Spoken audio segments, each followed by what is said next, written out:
As Rabbi Bowman alluded to in the introduction to that beautiful selection, these closing Torah portions in the book of Genesis, this week with Nathan and next week with Rachel, our bat mitzvah, they teach one of the most imperishable lessons anywhere about who we are and what we can achieve as humans. This week's Vayigash, which means, and he approached him, begins with a confrontation between two of Jacob's sons, Judah and Joseph.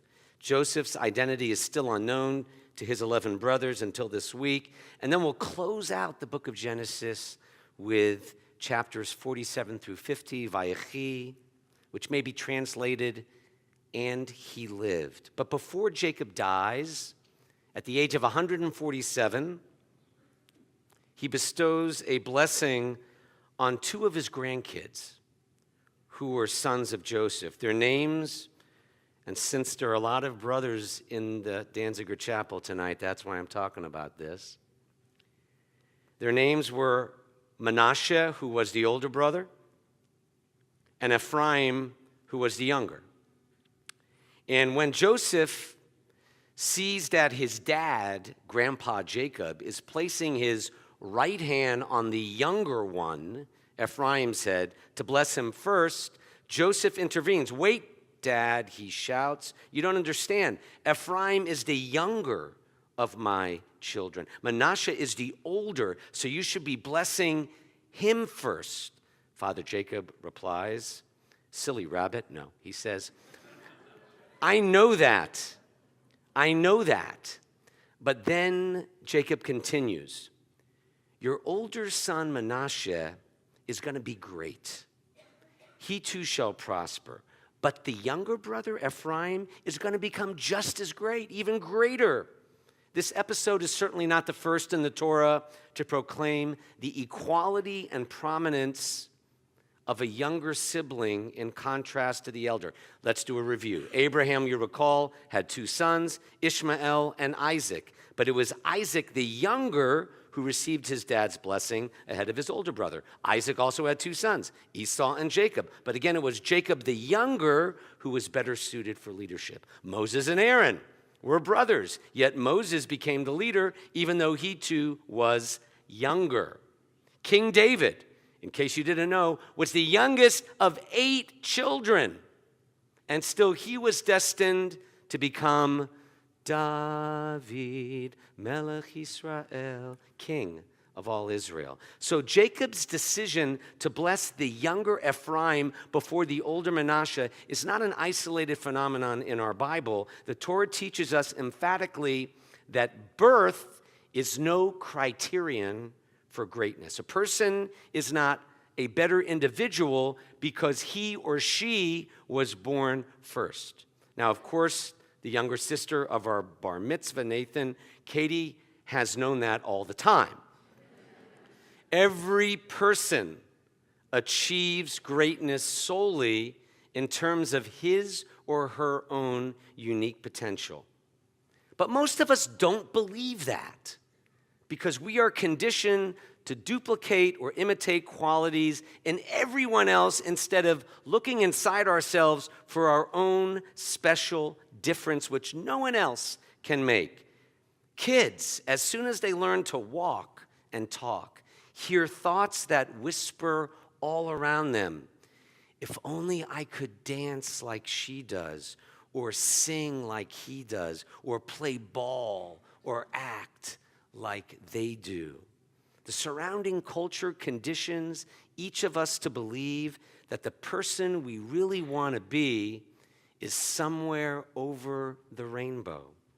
The culture certainly never teaches us to believe that our own best effort is our own best reward, or that our finest hour is the one we create, however much it may or may not be like someone else's.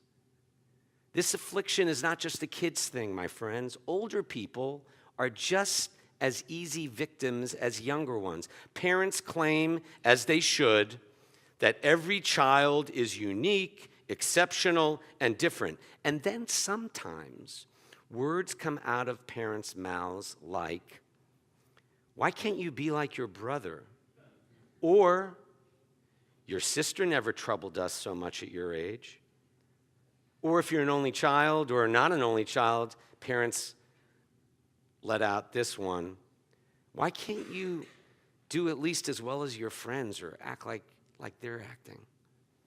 The truth is that as children or parents or grandparents or just plain products of the 20th and 21st centuries, we are products of a world where most are looking over their shoulder to see what someone else is doing, which means, follow me, we sometimes manifest the most disappointing caricature of ourselves because that caricature is a twisted, distorted image of who and what you and I are really about. And the truth of the matter is that oftentimes when kids and adults feel blocked or inhibited, the cause is not so much a lack of competence, but a lack of confidence.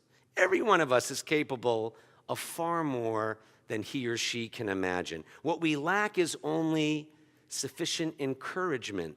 Most of us have enough self-reliance. We just don't have enough self-assurance.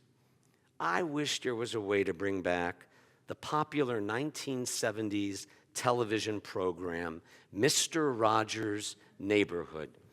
And clearly what endeared Fred Rogers to every adult under the age of 60 today was his total acceptance of whoever they were whenever they watched. Each show was designed not as a performance by Mr. Rogers for his viewers, but as a visit from Mr. Rogers with his young friends.